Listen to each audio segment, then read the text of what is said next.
Il y a près d'un Québécois sur 5 sur le marché du travail, donc un travailleur sur 5 qui est à risque de perdre son emploi devant la déferlante de l'intelligence artificielle. C'est une donnée de l'Institut du Québec et c'est assez inquiétant. D'ailleurs, beaucoup de gens le sont inquiets. Complètement. Et là, il y a une nouvelle enquête du New York Times, je sais que tu t'y es intéressé, Fred, où là, on apprend qu'Amazon voudrait intégrer 600 000 robots pour remplacer les humains d'ici 2033. Les humains, bien sûr, qui travaillent pour cette grande entreprise qui est Amazon. Exact.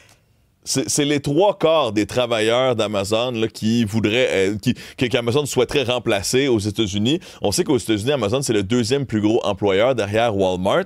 Bon, là, le Journal de Montréal a creusé un peu, puis on a une porte-parole d'Amazon au Québec, le Kelly Nantel, qui disait « Ouais, mais ça, attendez, ça représente pas l'orientation de Amazon au complet. C'est que nous, à Amazon, on écrit beaucoup, on a beaucoup de documentation à l'interne. C'était une équipe à l'interne qui proposait ça, mais c'est pas notre organisation au complet qui le pousse. Mais chose c'est une certaine, tendance. Ouais, il y a comme une tendance. Puis ils le considèrent. Là. On sait que bon, ils sont des pros de l'optimisation. Amazon, là, c'est une des raisons pourquoi il y a autant de gens qui l'utilisent, là, parce que c'est d'une grande simplicité. Écoute, ils sont au devant de nos désirs. Ils ont déjà dans leur entrepôt quelque chose que tu sais pas que tu veux. C'est quand même fascinant. C'est absolument fascinant. On va en discuter tout de suite avec Jacques Nantel, qui est professeur émérite à HEC Montréal, un grand spécialiste du commerce du détail qui collabore régulièrement à notre émission. Merci, Jacques, de prendre le temps de nous parler un peu de cette tendance, une tendance lourde, d'après toi, la robotisation de ce type d'emploi. Absolument.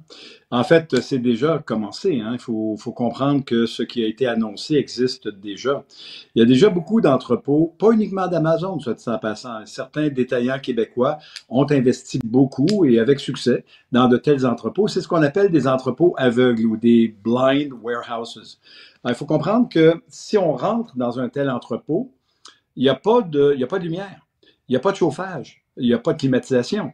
Il n'y a que des robots qui littéralement vont chercher des trucs, qui les mettent dans les boîtes, qui les mettent sur un convoyeur et ça part. De sorte que ce que Amazon a annoncé, c'est rien d'autre que ce qu'ils font déjà depuis un bout de temps. C'est simplement que maintenant qu'ils ont suffisamment perfectionné la logistique, ils vont l'appliquer partout. Êtes-vous inquiet de perdre votre emploi devant l'intelligence artificielle? Appelez-nous, écrivez-nous. Est-ce que vous avez vu des initiatives d'automatisation autour de vous dans vos milieux de travail?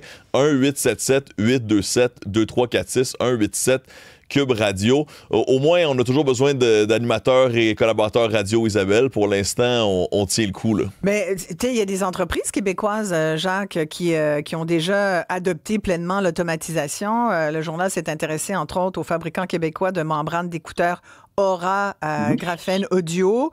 Puis le président disait, moi, j'ai une machine à 220 000 $, puis cette machine-là, elle fait la job de 6 personnes.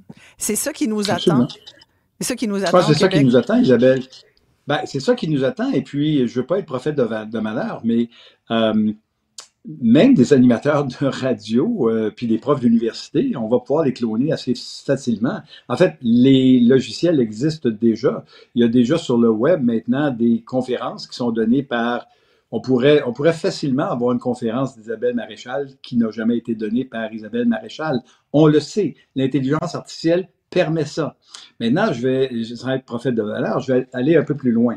Les entrepôts tels qu'on discute aujourd'hui, les Amazon de ce monde, ça existe déjà, qu'on se le dise bien. Rien n'empêcherait, pas dans 100 ans, pas dans 50 ans, facilement dans 10 ans, en fait, il y a déjà des expérimentations, rien n'empêcherait une chirurgie d'être effectuée par un robot et d'être pilotée par de l'intelligence artificielle. D'un point de vue technique, là, si un robot regarde, par exemple, l'état de votre rate, puis que vous devez être opéré, c'est faisable, c'est possible. Alors, lorsqu'on dit, et j'ai bien lu le rapport de l'Institut du Québec sur l'intelligence artificielle, c'est vrai qu'on parle de 1 sur 5, mais ça pourrait être bien davantage. Et la chose qui est importante à comprendre, c'est que ce ne sont pas uniquement des emplois de type entrepôt qui sont à risque. Ben non, ben justement, je voulais aller là avec toi, Jacques Nantel. Là, on parle d'entrepôt. On comprend que des robots, il y a comme quelque chose de logique. On se dit éventuellement, d'ailleurs, on parle de logistique. Donc, il y a comme une logique à automatiser tout ça. D'ailleurs, je regardais pas plus tard qu'hier sur les réseaux sociaux, là, il y a plein d'espèces ils nous montrent comment ça fonctionne. Tu sais, tu disais, il n'y a pas de lumière, il y a personne. Les robots, ils sont autonomes. Tu sais, ils ont besoin. Et c'est comme une espèce de valse, une savante valse. Écoute, il n'y en a pas un qui s'accroche.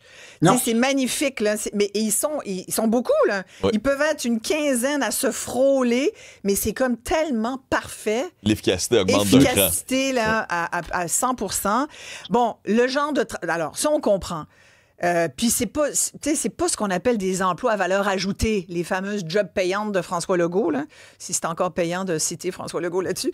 Mais quand même, ça va dépasser ce genre d'emploi-là. Ah, clairement. L'exemple que j'ai sciemment apporté, celui d'une salle d'opération pour une opération chirurgicale faite par un médecin spécialisé, ça existe déjà, hein, ça se fait. La technologie, elle existe. On pourra toujours dire oui, mais il faudra que ça soit fait sous supervision d'un médecin. Si on se projette dans 20-25 ans, puis on se dit, ouais, mais ça fonctionne plutôt bien, peut-être qu'on n'a pas besoin du médecin pour des raisons de coût. Moi, je vous dirais que l'avenir est hautement imprévisible, quel que soit votre emploi.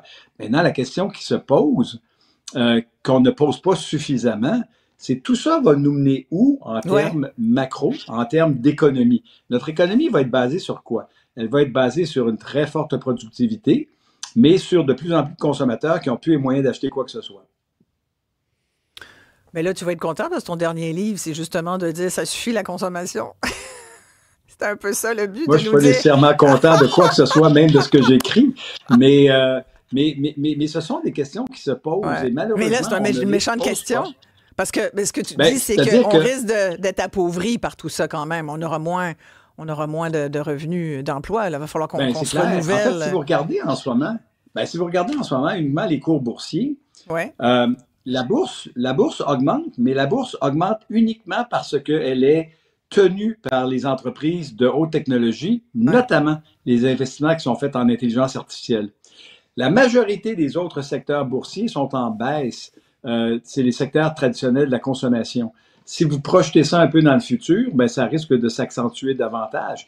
Puis moi, je suis pas sûr que ça va être une économie particulièrement plaisante lorsque vous allez pouvoir vous enrichir parce que vous avez investi dans ChatGPT ou dans une autre entreprise d'intelligence artificielle, mais que les entreprises traditionnelles, incluant, soit dit en passant, les Walmart, Coca-Cola et autres, sont à la baisse.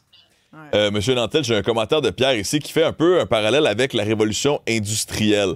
Est-ce qu'on pourrait pas imaginer là, que ces robots-là, ces nouveaux robots-là, il va falloir les entretenir, il va falloir les programmer, qu'on va pas aussi créer des nouveaux emplois qui pourraient pallier là, à la mutation des emplois qui a lieu présentement? Sans doute, mais puis encore une fois, là, je veux pas. Encore une fois, là, je suis un optimiste de nature, puis je veux pas être pessimiste là. Mais pourquoi ce serait pas un robot qui réparerait un robot? Ouais. Ah ben oui. Oui, tout à fait. Là, on vient de voir, là, pour les gens qui nous regardent à Cube Télé, justement... La fameuse valse des robots Amazon. Amazon, c'est impressionnant. Là. Ben, merci beaucoup, Jacques. C'est une conversation qui débute là-dessus parce que on est au balbutiement de cette révolution du marché du travail. Je pense que le mot n'est pas trop fort, révolution du travail. On en vit plusieurs révolutions, finalement, de travail pour les travailleurs là, contemporains que nous sommes. Ça va être intéressant de savoir quelles compagnies vont survivre aussi là, à cette fameuse bulle de spéculation. Et tu me fais penser, je viens de retrouver un article, il y a près de 4500 emplois qui ont été perdus quand même quand les 7 entrepôts d'Amazon au Québec ont fermé. On parle d'emplois directs et indirects, même des sous-traitants qui faisaient affaire. C'est quand même beaucoup de monde. Et là, je voudrais, moi, contacter des gens qui ont perdu leur job. J'aimerais ça vous parler. Employés d'Amazon, ex-employés d'Amazon, qu'êtes-vous devenus? Avez-vous trouvé une job chez Métro? Parce que Métro les courtisait pendant un moment. Est-ce que vous vous êtes replacé? Avez-vous changé de secteur? Bref, j'aimerais ça parce que, tu sais, c'est toujours intéressant de savoir quand tu perds ta job. Qu'est-il arrivé? Qu'est-il arrivé? Merci beaucoup, Jacques Nantel. Merci à toi. Bye bye. Jacques Nantel, professeur émérite HEC Montréal, spécialiste du commerce du détail.